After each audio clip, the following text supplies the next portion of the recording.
आज म र मेरो छोरा जाँदैछौँ फर्स्ट ट्रिपमा।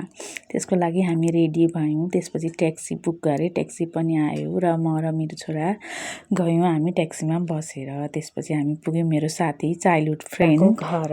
अनि सुशीलाले मेरो छोरालाई देख्ने बित्तिकै भोकिन्। यता आन्टी पनि आउनु भएको थियो, आन्टीलाई पनि भेटेँ, ढोकर यति खुसी लाग्यो। अनि मेरो साथी चाहिँ मेरो छोरालाई देखेर मक्ख पर्न थालिन्। उनी अस्ति हस्पिटलमा पनि भेट्न आएकी थिइन् अनि भन्छन् अस्ति भर्खर भेट्न आएको, अहिले यत्रो भइसकेछ हेर डल्लै भन्दै खुसी हुँदै। अनि चाहिँ म उसले भन्दै थिएँ तिम्रो छोरा त राष्ट्रपति नै हुन्छ क्या हो कहिले, हेरेर हाँस्न थाल्यो। मलाई त कति खुसी लाग्यो, हेर मलाई यहीँ राख्छु भन्दै मलाई जिस्काउँदै थिइन् हेर। अनि त्यसपछि यसो हामी बस्यौँ, कुरा गऱ्यौँ। उसले बोकिरहेको थिइन्, कुरा गर्दै थियौँ।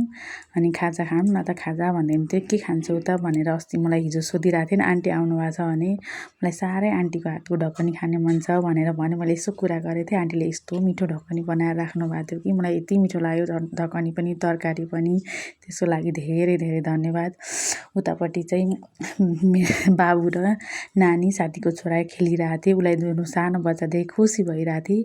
हामी पनि खायौँ, खाजा खायौँ। अनि त्यसपछि केटाकेटीसँगै हामी पनि एकछिन बस्दै थाल्यौँ, गफ गऱ्यौँ, कुरा गऱ्यौँ। यति रमाइलो लाग्यो, यति खुसी लाग्यो कि मलाई त यति कस्तो रमाइलो लागेको थियो। मैले छोरीलाई चाहिँ लिएर गएको थिइनँ, छोरीलाई लगेको भए त मलाई त त्यहीँ बसौँ भइरहेको थियो। अनि यस्तो रमाइलो लागिरहेको थियो। हामी हाम्रो चाइल्डहुड मेमोरिज पनि याद गरिरहेको थियौँ। हामी कति चकचक गर्थ्यौँ, कति खेल्थ्यौँ, कति रमाउँथ्यौँ भन्दै सोचिरहेको थियौँ। हामी कति वर्षपछि यसरी भेट भएको है। आफ्टर म्यारिज त हामीले फर्स्ट टाइम नै होला हाम्रो छोराछोरीसँग यसरी भेट भएको भइरहेको थियो। अब त्यसपछि ढिलो भइसकेको थियो, अब जान्छु आन्टी भनेर आन्टीलाई पनि भने। आन्टीलाई पनि ढोक गरेँ, हुन्छ बा राम्रोसँग जाऊ भन्नुभयो, आउँदै गर भन्नुभयो। त्यसपछि सुशीलाले मलाई हिँड नि त म तिमीलाई बाहिरसम्म छोडिदिन्छु भनिन्। अनि हुन्छ नि त म हिँड भने। उनले पनि मलाई बाहिर उनले ट्याक्सी बुक गरिदिइसकेकी थिइन्। अनि त्यसपछि बाहिर ट्याक्सी पनि आयो। यति रमाइलो लागिरहेको थियो। बाहिर बाबु खेलिरहेको थियो, बाबुलाई पनि मैले बाई भने।